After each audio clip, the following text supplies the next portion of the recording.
Okay, I'm going to try to keep this short. This is our lesson 11.3, solving radical equations. Radical equations, remember, are things that have square or cube roots, right? So how can we solve equations involving square or cube roots? The first little thing I want you to take a note of, this right here, so I'm going to zoom in for a second. My equation y equals the square root of x minus 3. If we look at our graph down here, so they've graphed this for us, notice that it's going to cross, or it's going to start right here at x equals 3 and go up.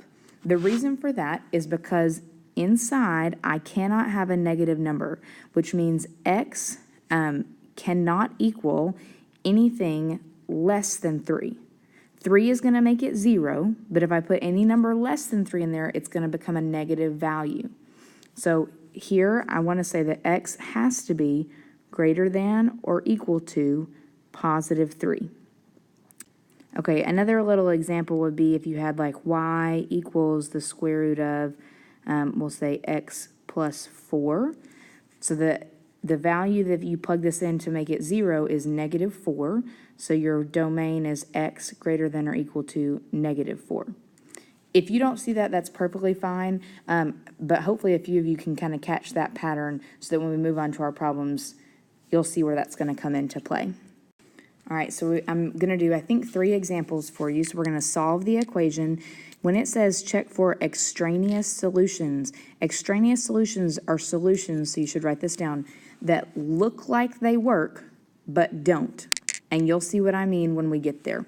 So the first thing you want to do is isolate my root. I need to get that by itself. So to do that, I need to move my negative 2 to the other side, which means my equation is going to read square root of x plus 10 equals x minus 2. Now, I need to get rid of square root, and you all know the opposite of the square root is to square. So I'm going to multiply or square all of each side.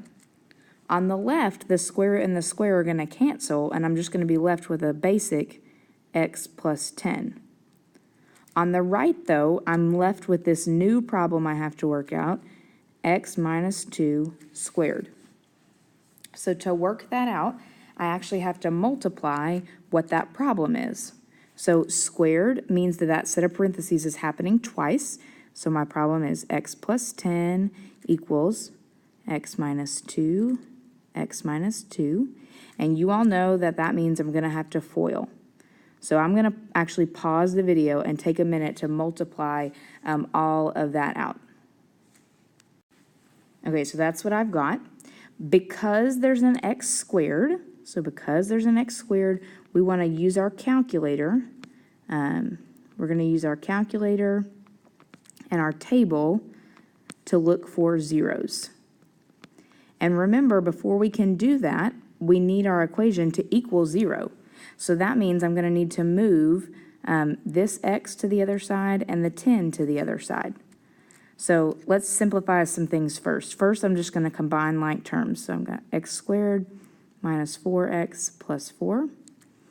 I'm going to subtract x from both sides. This is just very basic algebra, so make sure you're just following what I'm doing here. And then I need to move my 10 over. So my equation is now going to read 0 equals x squared minus 5x minus 6. And now remember, we want to use our calculator. So we're going to type this in to y equals and look in our table. And if we look in our table, we're going to see some values. All right, and what I see in my table, I'm going to show you anything that has a 0 in it. Those are the values that I see, and then if I go down to 6, I've got 0 also. Remember, we only care about the ones that give us 0 in the y column. So I'm looking at these two right here, which means my answers, now I'm not trying to make factors, I'm trying to actually write answers. So this would mean either x equals negative 1 or x could equal 6. Those are my 2 possible options. Now, when it says check for extraneous solutions, I have to go back and look at my square root or any radical and make sure that I can plug that number in. Okay, so we're going to do a quick little check. If I have x equals -1 and I plug that into my equation is going to read 2 plus the square root of -1 plus 10 equals -1. All right, that means 2 plus the square root of 9 equals -1. 2 plus the square root of 9 is plus or minus 3 equals -1. Well, 2 plus 3 does not equal -1, but 2 minus 3 does equal -1, so this value works. All right, if you're not sure about that, we can talk about that tomorrow too. We also need to check our 6 value, so x equals 6.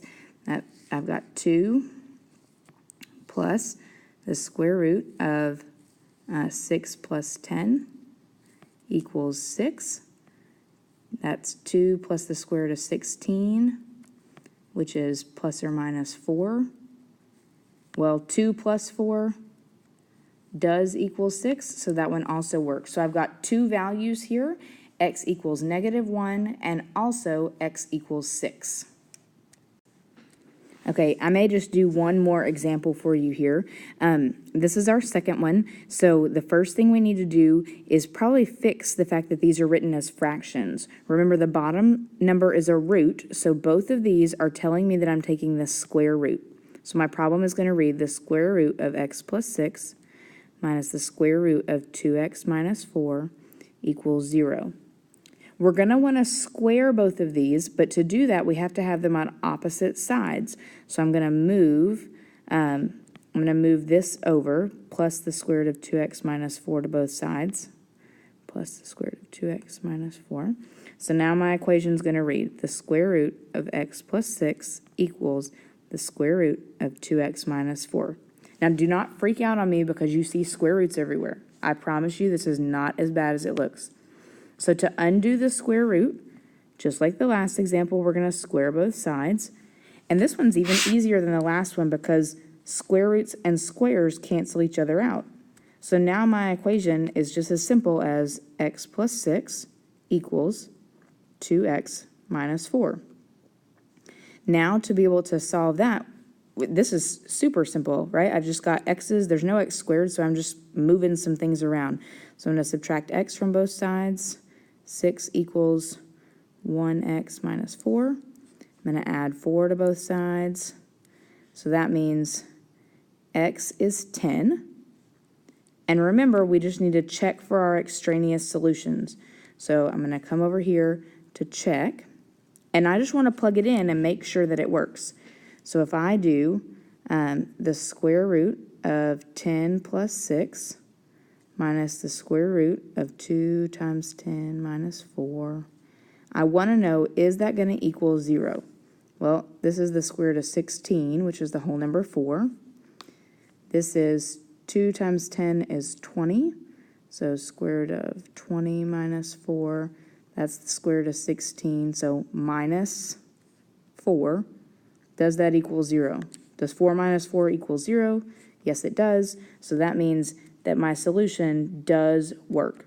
We will work one tomorrow where it does not, but make sure that you just kind of get the general idea of maybe how to start these problems, and we'll work together tomorrow to work through some more complicated things, or at least to get you feeling better about these specific problems.